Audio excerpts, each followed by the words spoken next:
अस्सलामु अलैकुम वरहमतुल्लाहि वबरकातुहू।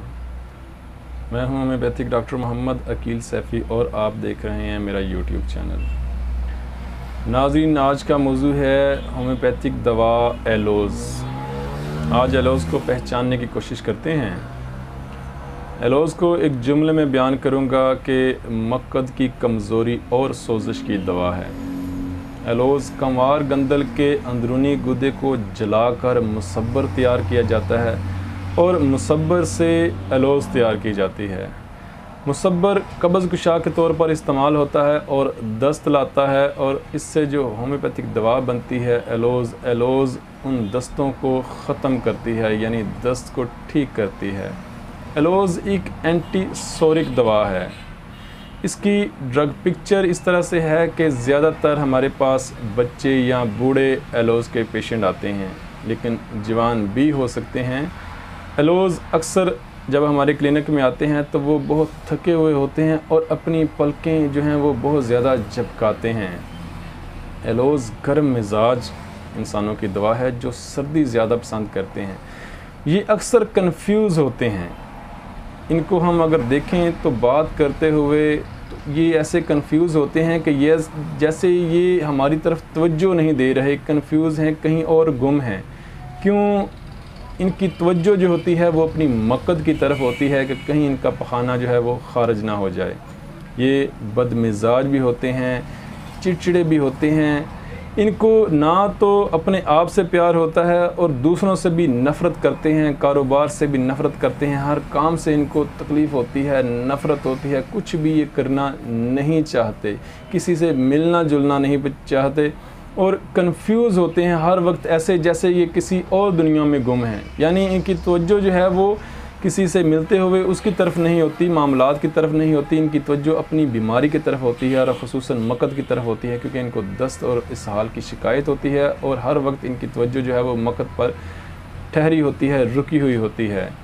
एलोज़ की जो अलामात हैं, एलोज़ की अलामात पैदा होती हैं अंग्रेज़ी अद्वियात के इस्तेमाल से, या वो लोग जो कब्ज़ के लिए कब्ज़ कुशा अद्वियात इस्तेमाल करते हैं।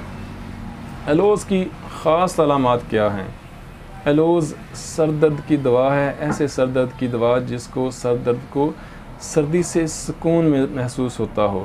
और एलोज़ का मरीज़ आंखें बहुत ज़्यादा झपकता है, खाना खाते हुए उसे जबड़े के करीब कोई चीज़ टूटती हुई महसूस होती है। एलोज़ अक्सर ये तकलीफ़, ये अलामत बयान करता है, बहुत ख़ास अलामत है कि डॉक्टर साहब जैसे ही मैं कुछ खाना खाता हूँ, जैसे ही कुछ खा लूँ पखाना आ जाता है।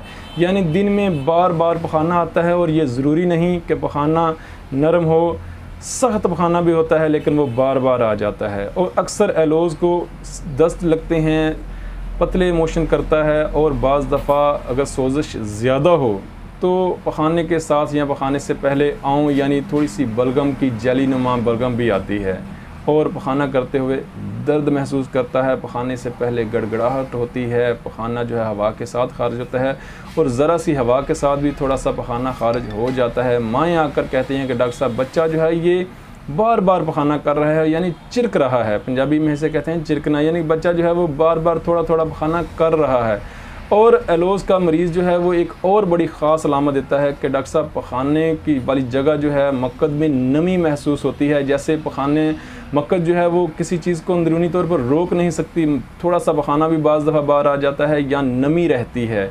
एलोज़ में बवासीर भी होती है और अंगूर नुमा मोके होते हैं जिनको सर्दी से सुकून महसूस होता है।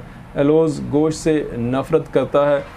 3-4 मखसूस अलामात हैं: कमर दर्द, सर दर्द, दस्त और बवासीर। ये एलोज़ के मरीज़ के अंदर ये अलामात तब्दील होती रहती हैं।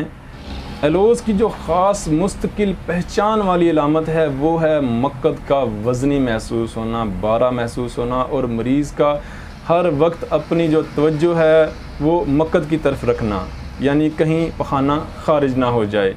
एलोज़ की जो अलामत की गलती है वो नक्स वमीका के साथ है। नक्स वमीका में भी बार बार पखाना आता है और एलोज़ में भी बार बार पखाना आता है, और अक्सर इसकी जगह एलोज़ की जगह नक्स वमीका दे दी जाती है, लेकिन एलोज़ का और नक्स वमीका में बहुत फ़र्क है। इसका दूसरी अद्वियात के साथ मुवाजना करते हैं कि नक्स वमीका में बार बार पखाना आता है, लेकिन वो पखाने की हाजत, पखाना करने के बाद पखाने की हाजत ख़त्म हो जाती है और पखाना जो है वो बेखुदी में ख़ारिज नहीं हो जाता, यानी हवा के साथ भी ख़ारिज नहीं होता और ना ही नमी होती है, ना ही वज़नी महसूस होता है। यानी नक्स-ओ-मिका में बार बार पखाना आने के बाद पखाने की हाजत ख़त्म हो जाती है। अगर पखाने की हाजत ख़त्म ना हो और मुस्तकिल हाजत रहे पखाना करने के बाद भी, तो दवा मर्ग साल या मर्ग कार होगी। लेकिन अगर पखाना करने के बाद मक्कत जो है वो वज़नी महसूस हो तो वो एलोज़ है। यानी दोनों में पखाना बार बार आता है, लेकिन नक्स-ओ-मिका में पखाना करने के बाद हाजत ख़त्म हो जाती है, लेकिन एलोज़ में मक्कत जो है वो वज़नी महसूस होती है। सल्फ़र की भी एलोज़ के साथ बहुत सारी अलामात मिलती हैं। सुबह के वक्त पखाना करने की हाजत सल्फ़र में भी आती है, एलोज़ में भी आती है, लेकिन सल्फ़र की बाकी अपनी मख़सूस अलामात हैं। कमी बेशी में एलोज़ को गर्मी से सुबह के वक्त गर्म मौसम में एलोज़ की अलामात बढ़ जाती हैं और सर्दी से सुकून महसूस होता है। खाना खाने के बाद भी एलोज़ की अलामात बढ़ जाती हैं। एलोज़ का जो मरकज़ है, एलोज़ का मरकज़ जिगर है। जिगर में खून के दबाव की वजह से इसकी अलामात पैदा होती हैं। चूँकि जिगर का ताल्लुक़ मैदे के साथ, आंतों के साथ, मक्कत के साथ है, लेकिन जब जिगर में इज्तिमाई खून होगा तो एलोज़ की अलामात पैदा होंगी। एलोज़ की जो मावन दवा है वो है सल्फ़र। सल्फ़र एक मादनियाती गंधक है और एलोज़ जो है वो निबाताती गंधक है।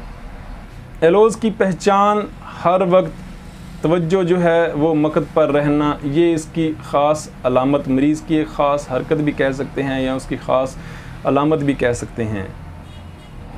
एलोज़ का जो मोड ऑफ़ एक्शन है वो यही है कि ये मक्कत की कमज़ोरी को दूर करती है, मक्कत में सोजिश को दूर करती है, यानी मक्कत में बड़ी आंत में ये सोजिश को दूर करती है और मक्कत के जो पट्टे हैं उनको ताकत देती है, पखाने को रोकना आसान हो जाता है। वरना एलोज़ में यही है कि मक्कत के जो पट्टे हैं वो इतने कमज़ोर होते हैं कि वो पखाने को रोक नहीं सकते, और एलोज़ देने से मक्कत के जो पट्टे हैं उनको ताकत मिलती है, वो पखाने को रोक लेते हैं, चाहे वो नरम हो या सख्त हो। एलोज़ 30 पावर में और 200 पावर में बेहतरीन काम करती है। 1M या CM हाइपोटेंसी में बहुत कम इस्तेमाल होती है और ये करती क्या है, मक्कत के पट्टों को ताकत देती है। बवासीर के लिए ऐसी बवासीर जिसको अंगूर नुमा, जिसके मौके हों, मसे हों, अंगूर नुमा यानी कि पीछे एक डंडी हो और मौका जो है वो गोल हो और उसे ठंडे पानी से सुकून महसूस होता हो, तो एलोज़ बवासीर के लिए, दस्त के लिए, बार बार दस्त के लिए, मक्कत में नमी के लिए, और जो बच्चे हों या बूढ़े हों जो पखाने को रोक नहीं सकते उनके लिए बेहतरीन दवा है। एलोज़ का कामयाब एक केस बयान करता हूँ कि मेरे पास मरीज़ आया जिसको मक्कत में नमी का मसला था और उस अल्हम्दुलिल्लाह एलोज़ 30 की चंद खुराकों से वो ठीक हो गया। इसके अलावा मेरे पास ऐसी माएँ जो आकर ये कहेंगे बच्चा जो है वो जैसे ही दूध पीता है वैसे ही पखाना कर देता है और थोड़ा सा पखाना कर देता है, लेकिन बच्चे को कमज़ोरी नहीं होती, लेकिन पखाना भी बदबूदार नहीं, यानी ऐसा लगता है कि जैसे उसको दस्त की शिकायत नहीं, लेकिन थोड़ा सा पखाना वो निकाल देता है, जैसे ही वो दूध पीता है थोड़ा सा पखाना निकाल देता है। तो एलोज़ 30 बेहतरीन असर करती है और बच्चे को ठीक कर देती है। बच्चा जो है वो फिर वो पखाना बार बार ये थोड़ा थोड़ा पखाना नहीं करता। एलोज़ उन लोगों के लिए भी बेहतरीन है जिनके मौक़ों की वजह से मक्कत काम नहीं कर रही, यानी मौके मक्कत के अंदर इतने मौके हो चुके हैं और वो अंगूरनुमा मौके हैं जिनकी वजह से मक्कत बंद नहीं होती और पखाना जो है वो खारिज होता रहता है, थोड़ा थोड़ा पखाना खारिज होता है, या मक्कत में नमी रहती है, या मक्कत के पट्टे जो हैं वो मौक़ों की वजह से काम नहीं कर रहे, तो वहाँ पर भी एलोज़ बेहतरीन काम करती है। तो ये थी आज की वीडियो। अपनी दुआओं में याद रखिएगा। अल्लाह पाक आसानियाँ अता फ़रमाए और आसानियाँ तकसीम करने का शर्फ़ अता फ़रमाए। अस्सलामु अलैकुम।